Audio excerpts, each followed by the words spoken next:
Hi everybody, welcome to class. We are going to go ahead and get started today with talking about hybridization. Since these notes are happening right after you've had a chance to observe everybody else's projects and you've had a chance to comment on 3 of the projects, then we need to start talking about what is hybridization and then what exactly are these allotropes of carbon that you've now seen at least 3 different versions of the allotropes of carbon. And you've probably also seen some about phosphorus and some about sulfur and some about the silicates. We are going to focus on allotropes of carbon and the silicates for IB testing. So the definition of hybridization, it is the formation of a new orbital by the combination of 2 different orbitals, the s and the p orbital. There is always a good idea here to go look at the Khan Academy video for this kind of thing if you need more, but I'm going to try to demonstrate this as best as possible right now with what we have during class. Okay, so hybridization happens when you have 2 different orbitals that have to mix, and they don't form lopsided orbitals as they would if they didn't mix. So if you look at the s orbital and the p orbital here, you see that they're very definitely different shapes. And what does not happen is that they do not form a lopsided circular orbital bonded to a oval or figure 8 orbital. They meld together and kind of make a hybrid, much like a pink and a yellow flower might make, a red and a white flower might make pink flowers. Boy, I messed that up. You're going to make a new orbital. So this is going to have our ability to be able to explain, well, where are the electrons and how can we make the orbital, what's the new orbital going to be? And so we have a way of naming these when we have 4 different sites where there are at least 2 electrons. That can be a bonding site or that can be a lone pair. The coordination number is referring to the number of sites where there is a pair of electrons. In other words, bonded pair or lone pair of electrons. If you have 4 sites where there is a pair of electrons, that is called an sp3 hybridization. If you try to remember this as adding 1 s and 3 p's, you get 4. So 4 bonding locations or 4 electron locations. Sometimes they get called electron domains. So when we have a sp3 hybridization or 4 electron domains, then we have a tetrahedral electron geometry. That's not the same as molecular geometry, that's electron geometry. Then if we have 3, we would call that sp2, and that gets called a trigonal planar electron geometry. And then if we only have 2 sites where electrons are found, that includes a double bond where double bonds get counted as 1 site where electrons are found, as do triple bonds and triple bonds all get counted as 1 site where electrons are found. And that would be called, if you have 2 of those, then that gets called a linear electron geometry. And I know we will be talking about this some more. Okay, so what about these carbon allotropes? Carbon can bond with itself in at least 3 different ways, giving us 3 different materials: diamond, graphite, and C60 fullerenes. Sometimes you're going to see the C60 fullerenes called a buckyball. Sometimes you'll see it referred to as a graphene fullerene and nanotubes. And so they all have similar reference to the C60 fullerene. They're going to have similar properties and similar bonding shapes. So let's take a look at that. The diamond. Carbons in the diamond are bonded via an sp3 hybridization. That means 4 bonding locations or 4 electron locations. And they are bonded to 4 other carbon atoms, forming a giant network covalent compound.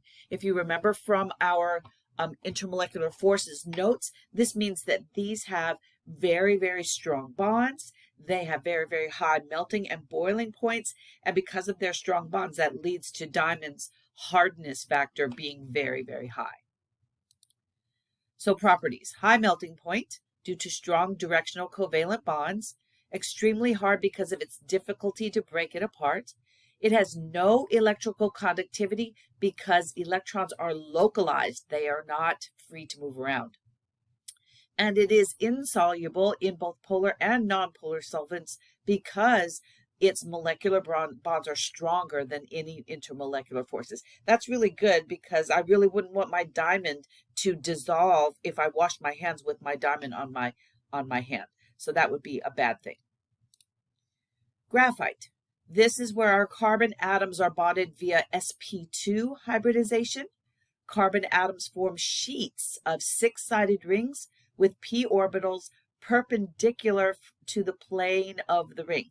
Now, we haven't talked a lot about this, but you can think of the p orbitals as sticking up and down from the plane of the ring. So you would have a p orbital here. I'm trying to draw and it is not letting me draw. Let me try that again. Make sure I have this. A p orbital that would exist above and below the plane of the ring, just like this, where it appears there's empty space. And what there is an electron possibly being here or here. And that means that we have, in this case, because we have p orbitals, we have delocalized electrons. So that is delocalized. And I'm going to stop at LOC because I'm trying to do mouse writing, and we all know how horrible that is. But what we have is p orbitals, which are perpendicular from the plane of the ring, giving a space where electrons are able to move around.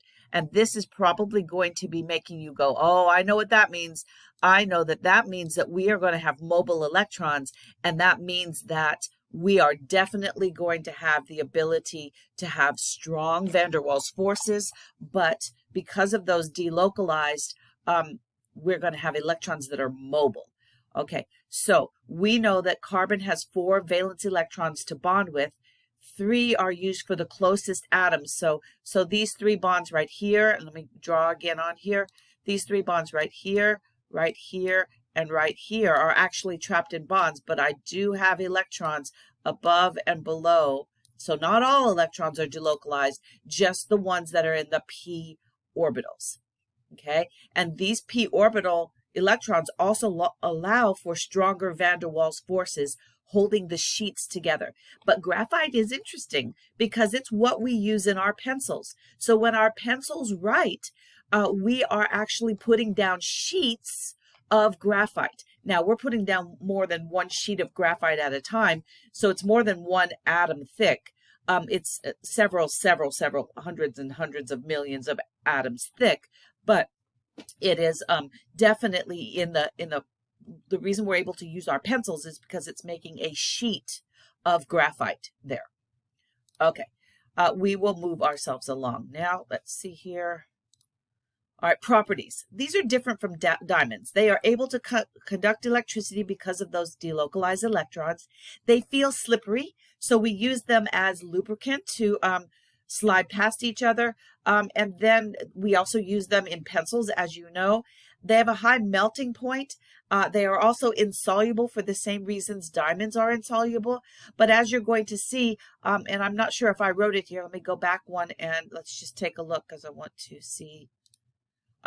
They are very, very soft, and I think that must be off the screen. And graphite being very, very soft allows us to be able to use it for things like writing with a pencil, and that's very handy for us. Okay, fullerenes. Fullerenes can be spherical in shape, so we call those a buckyball. They can be tube-shaped, so we use those for carbon nanotubes, and the applications of carbon nanotubes have gotten quite a bit higher, and I'm going to see if I can increase this.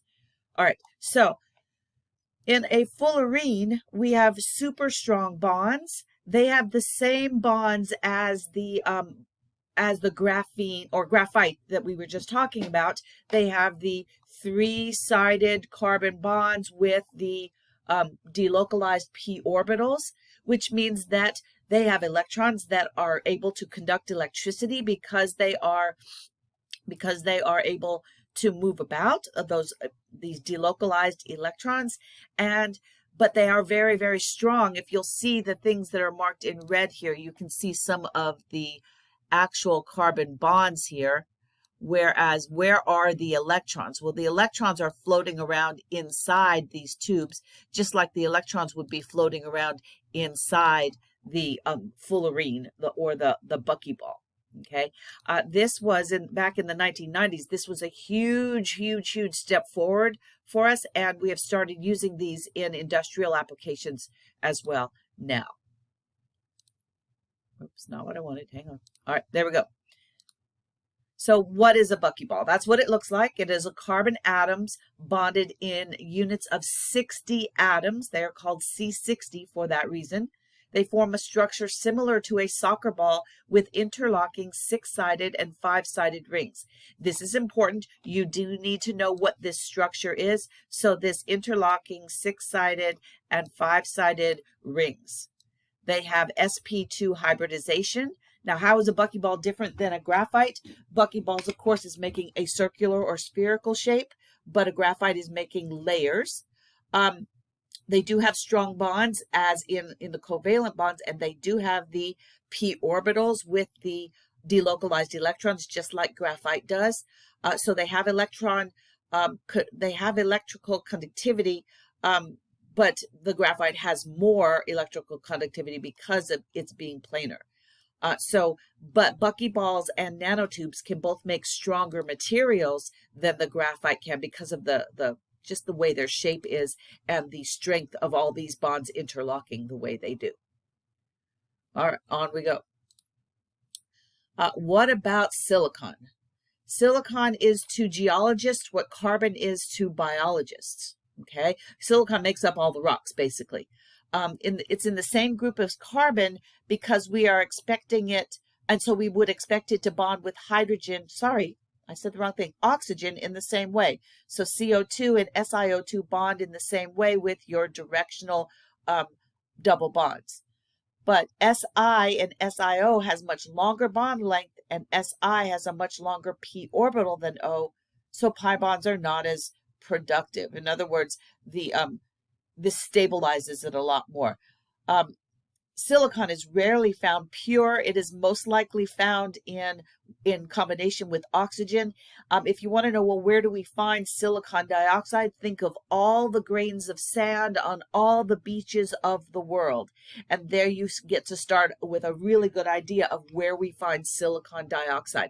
All the grains of sand in all the oceans of the world, silicon dioxide.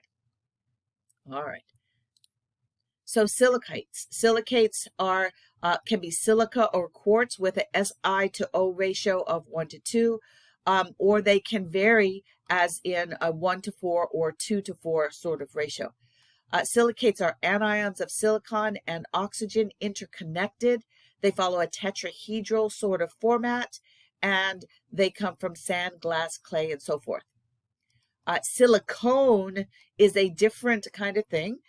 It is made of silicon, carbon, hydrogen, and oxygen, and we're not quite talking about the same thing. It has a different bonding format, and of course it is used in different ways, as you can imagine. Silicates tend to be strong. They also tend to have directional bonds, and the p orbitals have disappeared now, so they do not conduct electricity. They do not conduct heat well as well. So when we make glass, glass is not considered a good conductor pretty much of anything.